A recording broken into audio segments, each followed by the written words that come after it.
kemarin aku berkelahi sama kuntilanak, genderuwo, pocong, dan dedemit lainnya, banyak banget. Jadi kemarin itu aku ngerjain 6 pasien, 4 itu non medis guys. Dari 6 pasien itu 4 non medis. Aku ceritain dari pasien pertama ya. Dari pasien pertama itu ketika aku datang ke rumahnya, itu udah aneh banget.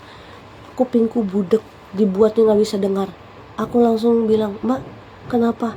Aku auranya di sini kayak kuat banget ya. Kupingku langsung budek mbak, kayak semacam di pesawat gitu deh. Kuping yang kayak budek gitu. Aku bilang, apa jangan-jangan mbak non medis ya, kayak ada ciri-cirinya gitu.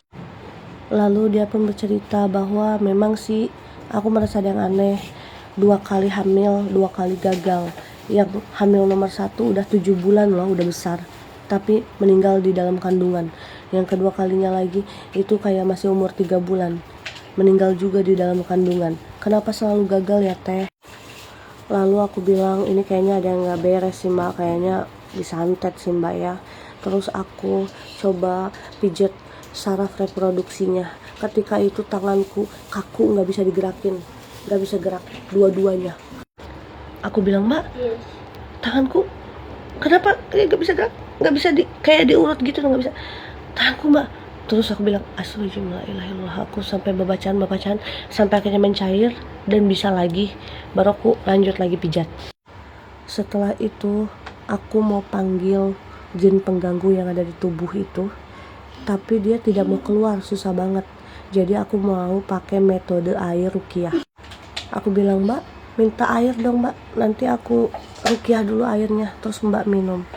Ketika mbaknya ambil air dan aku mau menerima air dari mbaknya, apa yang terjadi guys?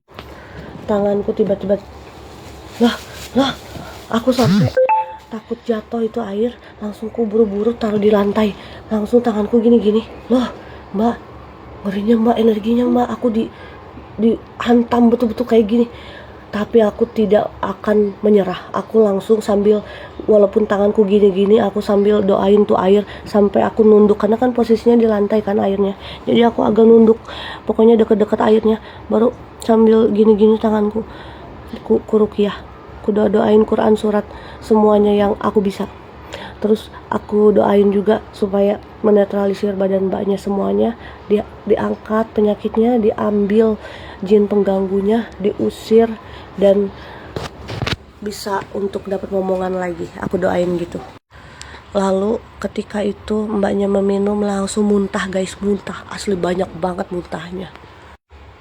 Dari situ aku bilang, semoga aja mbak ya dengan muntah ini sudah keluar itu sihirnya. Dan aku juga tidak lupa bilang untuk habiskan airnya, jangan lupa sebelum tidur juga diminum. Insya Allah gak ada sesuatu yang gak bisa diobatin, insya Allah, atas izin Allah. Lalu ketika itu aku bukan pulang ya, lanjut ke alamat lainnya, dan ternyata non medis lagi.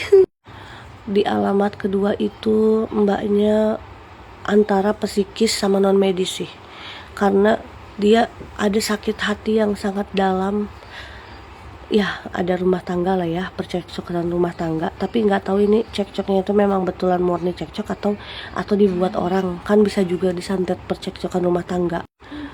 Jadi ketika aku TH itu mbaknya ya, aku bilang, hai jin yang mengganggu tubuh ini hadir. Dia cuma nangis guys, berderai air mata sampai seember kali tangisannya. Aku coba komunikasi, dia nggak mau jawab. Aku bilang, kamu siapa, kamu mau ngapain, nggak dijawab, cuma nangis terus sampai dari awal sampai akhir. Jadi aku bilang, ini sudah kelamaan nangisnya, udah 10 menit, udah aku sadarin aja, sudah aku buang, aku sadarin. Terus mbaknya sadar, aku tadi kayak mimpi teh, tadi kenapa aku mbaknya cuma nangis doang mbak, aku bilang gitu. Nah itu antara psikis dan non medis, tapi kayaknya ya nggak tahu ya, kita pakai metode ruqyah lagi aja, siapa tahu ada non medis kan. Aku bilang, mbak air nanti aku doain, nanti jangan lupa diminum. Semoga aja dengan seperti itu hilang ya aura-aura negatif semuanya. Lalu aku lanjut home service lagi ke pasien ketiga, dan ternyata pasien ketiga non medis lagi guys, non medis lagi. Kalau pasien ketiga ini aku tuh sudah curiga non medis karena telurnya banyak banget. Dalam hatiku tuh, Mbak, ini parah sekali, semuanya telur-telur, biji-biji semuanya dari ujung ke ujung. Mbak, ada mimpi apa, Mbak? Kata dia mimpinya di dalam rumah ini ada sosok kayak tinggi besar gitu, ngasih sesuatu apa pokoknya yang kayak gitulah. Terus dalam hatiku, oh ada berarti Mbak ini di sini ada nih, aku bilang gitu kan. Coba Mbak air, Mbak, aku minta lagi air rukiah karena dia di TH nggak mau guys. Aku bilang, Mbak sini, aku panggil, jangan teh, jangan, aku takut. Ya sudah, air aja Mbak, air. Aku rukiah airnya, minum Mbak, minum. Setelah minum langsung muntah guys. Deh, Mbak Gina, kok aku jadi begini Mbak Gina?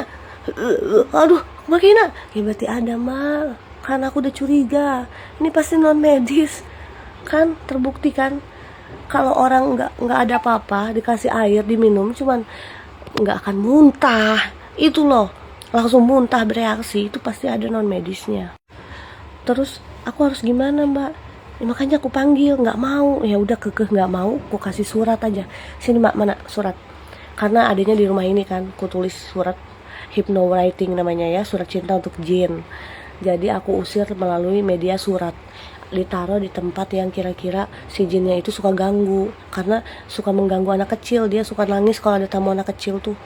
Nah udah gitu ditaruh, terus aku buat 2 surat, satunya lagi surat yang ada buat ditaruh di perut, karena si jinnya di perut Mbaknya.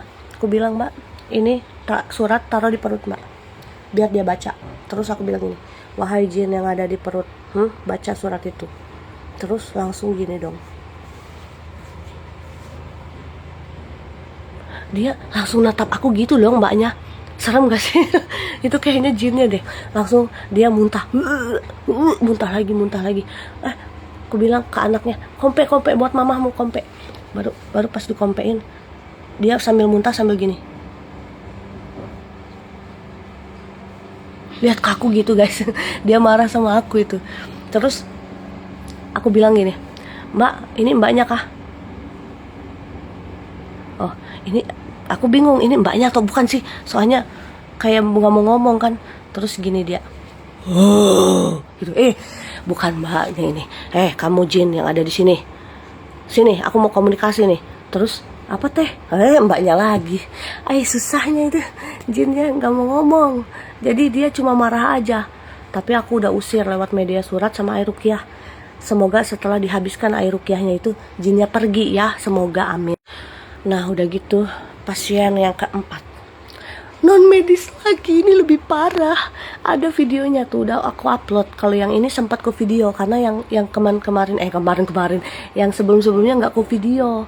Tapi yang terakhir ini karena aku ingat video, nggak mau ketinggalan momen, ke video yang terakhir ini. Nah yang terakhir ini ketika aku pijat, padahal belum dipanggil loh ya, sudah kesurupan, baru dipijat kaki langsung tiba-tiba gitu. Jadi kondisi tengkurap karena kan lagi dipijat, kondisinya tengkurap masih. Aku bilang, Mbak Loh, ini bukan Mbaknya ya. Aku bilang, kamu siapa kamu? Kuntilanak. Olah kuntilanak. Kamu ngapain? Kamu jangan ngobatin wanita ini, kamu pergi sana, kamu jangan ngobatin wanita ini, gitu katanya. Tapi dia nggak berani natap mataku, dia kayak ngobrol sambil merem gitu. Kuntilanaknya itu nggak boleh kayak gitu. Aku bilang, aku mau ngobatin wanita ini, kenapa, memangnya ada masalah, aku bilang gitu kan. Kalian untuk lebih lengkapnya lagi lihat aja di videoku yang sebelumnya, sudah ku upload itu kronologinya. Nah aku ceritain ulang aja.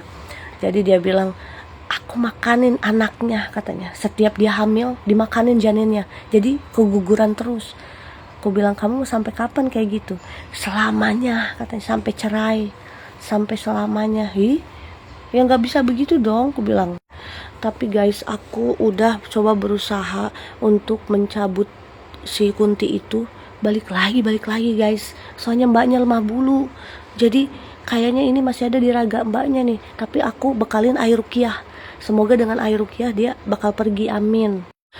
Tapi aku saranin juga berobat ke tempat lain yang lebih hebat, karena kan sama aku balik lagi berapa kali balik lagi loh itu.